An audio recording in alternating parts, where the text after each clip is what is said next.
I'll probably go ahead and leave the jack on, and that'll go with the truck. But if you look closely, you'll see that the tailgate's been modified and inset for that high lift jack. There's a where's my finger?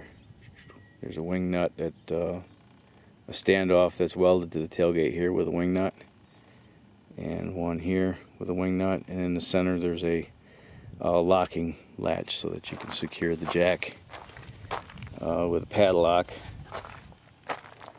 and yeah, keeps the honest man honest.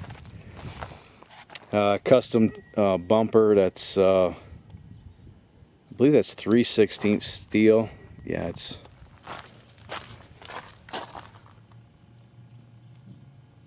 it's 3/16 steel, diamond tread. It's painted with PR15. You see that oil stain there? That's from, there's an extra steering box that I scavenged from the 87 Suburban that the TBI setup came from, and that'll go along with the truck. The stabilizing bar is not mounted on the truck right now.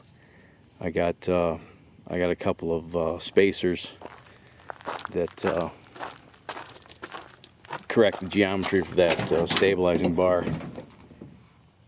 These things right here. Whoops. These things right here. This bolts to the frame, and then the stabilizing bar bracket bolts to this. This corrects the geometry for the stabilizing bar. I gotta put that on yet. Here's the interior. The headliner, I redid the headliner. You know, there's no carpeted panels back here. It's behind the seat and such. But the seats are out of Wrangler, Jeep Wrangler. The jump seat is out of a Dodge Ram pickup. That folds down. The dashboard is a reproduction. This is a urethane. It's really dusty in here. It's a urethane reproduction, and fit and finish. It looks better than the you know, dry rotted factory ones that you see typically in these trucks. But if you notice, the you know, they have a little bit of work to do on the finish part of it. But you know, better than the alternative, and it's not $500. But originally, the interior of this truck, anything that was painted was white, and then like the dash and the door panels and the seats and all that were blue.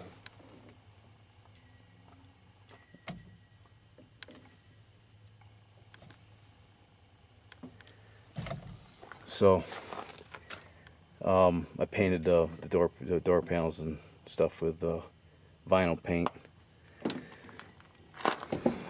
New weather stripping, new window sweeps, new window grommets. When I did this, I pulled the truck completely apart, and there's no evidence, no obvious evidence that this truck used to be white. You know, all the doors and the fenders and the hood, those were all painted individually. It's a single stage paint job. It's not clear coated, but it is has urethane additive. This paint job is probably about 4 or 5 years old. The streaking here is from the gel coat that's failing on the it's oxidizing on the topper, and that washes right off. Tires got a lot of tread on them. They're starting to weather check because they've just been sitting for so long. But the wheels are Eagle alloys.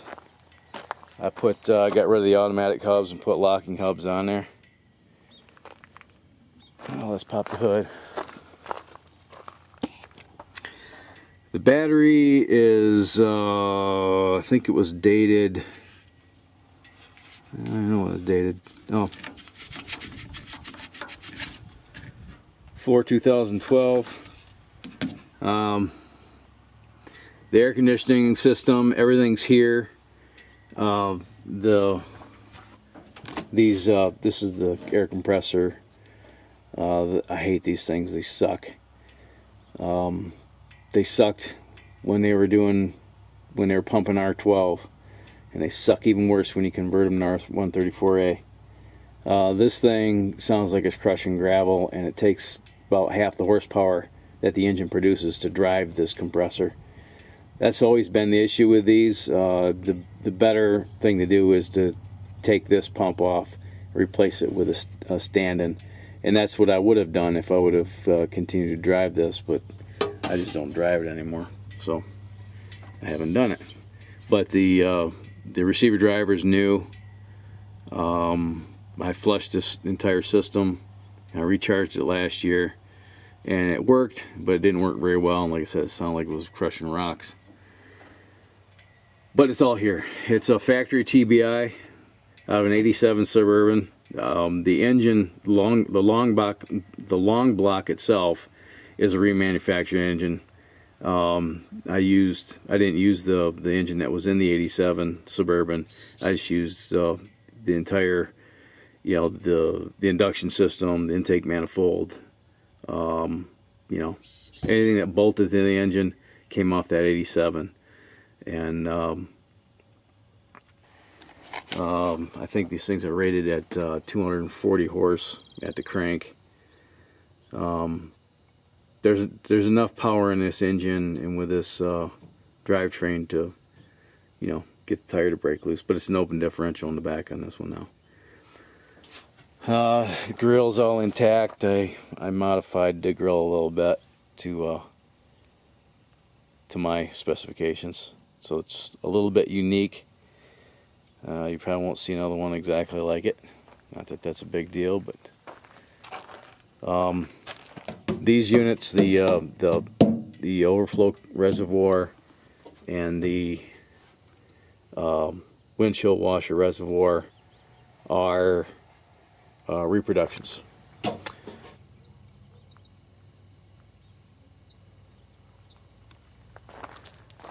The topper I found out in the desert a few years back, and it was missing the side windows.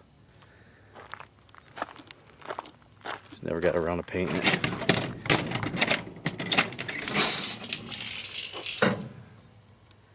But the truck has not Rhino liner, but Duraliner, and it's not very durable. It's basically just paint with rubber chips in it, but it's cheap and it can be recoated. You notice here, a big sheet of it came off. I actually pulled it off, and that's the front stabilizing bar I got to put on yet.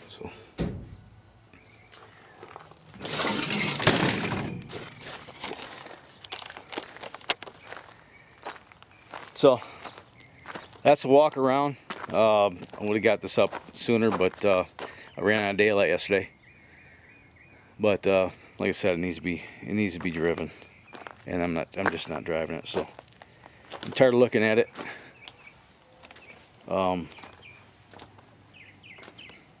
Yeah, could be sitting in your driveway. So there you go.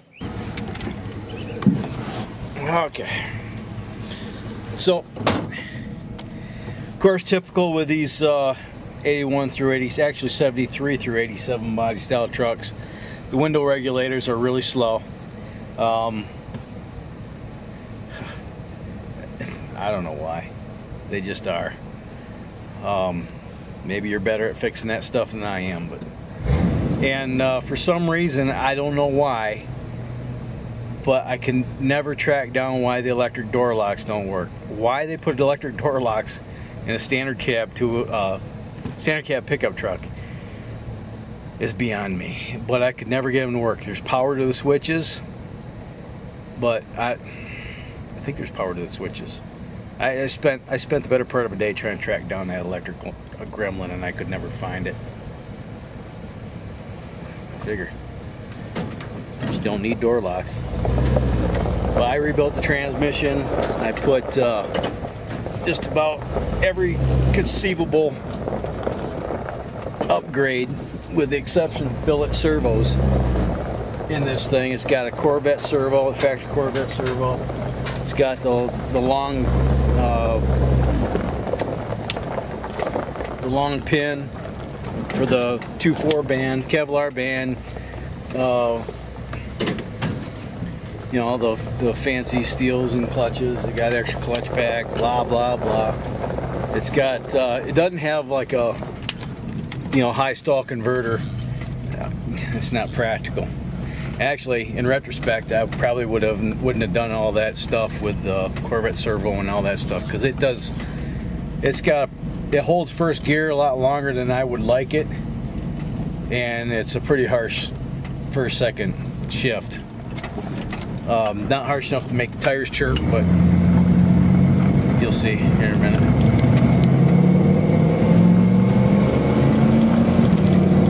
See? But it runs good. The other issue, and it's not really an issue, of course, if you're in the desert Southwest, you rarely need four-wheel drive unless you're doing rock crawling. And if you're doing rock crawling, you're going to get rid of these axles anyway, because these axles are too weak. It's just a half-ton truck. But this truck originally came with gov locks front and rear. I haven't changed the front axle, but I grenaded the rear axle shortly after I bought it. So it has a later model rear axle from a 90. Okay, so like I was saying before my battery went dead, the rear axle is out of a 97 Tahoe, and that's a 373 ratio, and the front ratio doesn't match. I think the front ratio is like a 342 or something like that. This is really the wrong ratio for an overdrive transmission anyway. And actually 373 is the wrong ratio for this size tire. It really should be a 411 for this size tire. Overdrive around, I don't drive this truck anymore. I haven't driven it, you know, legally on the road for a year. I'm breaking the law right now. But when I did drive this truck around town and such, I wouldn't put it in overdrive. It lugged the engine too much. But it'll roll down the road 70 miles an hour, no problem. You know, typical 12, 14 miles a gallon. Especially when it's lifted. Aerodynamic is a brick. But I love these old trucks. I hate to get rid of this. I've got a lot of money and a lot of time into this rig. And I built it, you know, when I came here from Michigan, I was single. I didn't have any kids. And I liked to go driving around exploring the desert. And then I met a girl that liked to do the same thing. And then we started having kids. And the state kind of frowns on me putting kids in the back. In the the box of the truck, so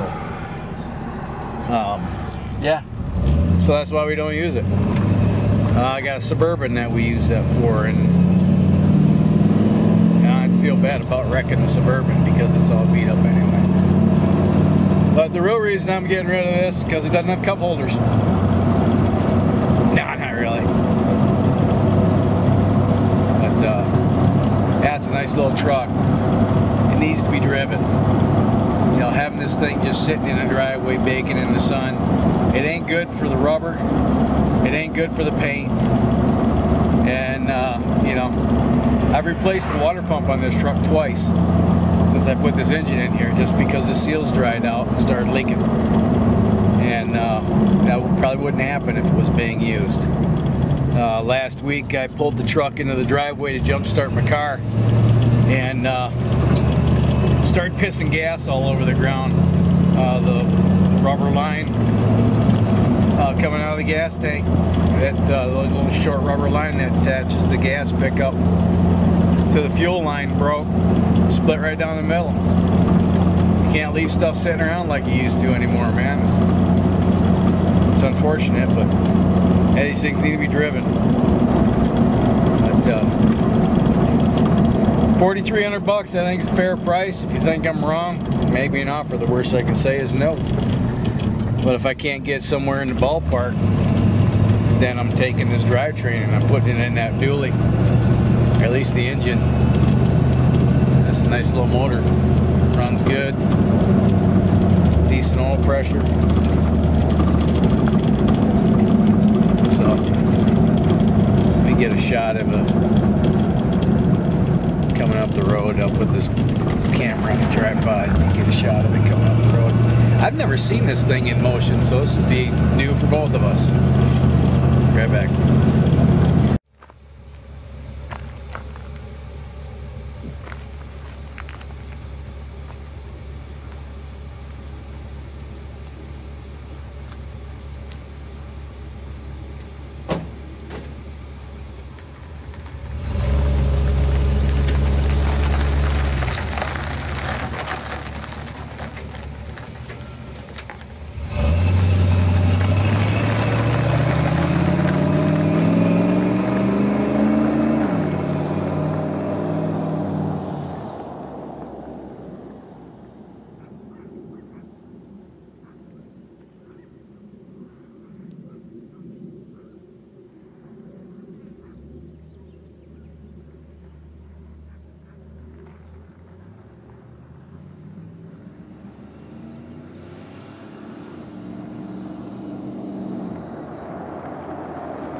But mechanically, the engine is reman. It's got less than, I'm not exaggerating here, it's got less than 5,000 miles on it.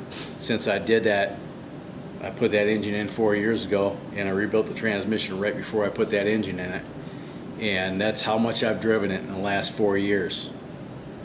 The most use it saw, let me think about this. See, my son was born in 2010. It was probably 2011. I used it to drive back and forth from Henderson to North Vegas for about 2 weeks, and then I parked it and did the conversion to the fuel pumps in the tanks, because when it got to be summertime, I was using an on the frame rail fuel pump, an external fuel pump, and in the summertime here in Vegas, the temperatures just got so high that the pump was running at full capacity all the time in 105 and 110 degree heat. It would just vapor lock the fuel pump and lose pressure, and it would stop working. You'd let the thing cool down and fire it right back and go. And that's why I put them in the tanks, because the fuel pumps are submerged in fuel and they always stay cool. Yeah, I had one interested party that texted me and said that he was looking for a Jeep or a pickup truck that he could just disappear out in the desert on a weekend, and that's exactly what I built this truck for. Like I said, I moved out here in 2005. I bought it from a friend of mine, and it was wore out when I bought it, and I stuck a lot of money into this thing. And the reason I did is because I wanted to be able to have a dependable ride to take me out into the outback, into the desert here, and get me back out without leaving me high and dry. So that's what it's built for. It's not a rock crawler. It's not a mud bogger. It was never designed to do anything other than take me out on the little 2-tracks that run around in the desert out here. In fact, when I originally built this truck, I had a 1978 small block Chevy carbureted in this truck, and I wasn't even worried about smogging it, because it was just going to be strictly off-road truck. I was never going to drive it on the road. And then I was informed that the BLM won't let me do that. It has to be a registered vehicle. So, in order to register, at the time I was living in Clark County, it needed to be smogged. That means I had to have a catalytic converter, and the engine that was in that truck on that 1978, I think is what the numbers turned out. It was a 1978 vintage engine, and there was no way that the thing was going to pass smog. So I had this 87 Suburban, and I got sideswiped by a semi-truck with that. It totaled it out, so I had all these extra parts, put them into that. So that's why it's fuel injected. That, and you get into steep inclines or steep declines, and you don't have the typical issues you have with the carbureted engine. The same issues I'm having with my Suburban, having fuel drain out of the bowl and flooding the engine out. So I don't know what else I can tell you about that truck. It needs a new home. It needs to be driven. And is it going to be 100% problem free? No, it's a 30-year-old truck, and it's been sitting in my driveway for a year. I drove it, the last time I drove it was last April. I drove it from here to Petrack Park over here in Pahrump and put it in the car show. And drove it back here. I started every month, let it run for half an hour or so, and I'm tired of sticking money into it. It needs to go. So if you're interested, give me a holler, come take a look at it. And if you think I'm asking too much, shoot me an offer. And like I said, the worst I could say is no.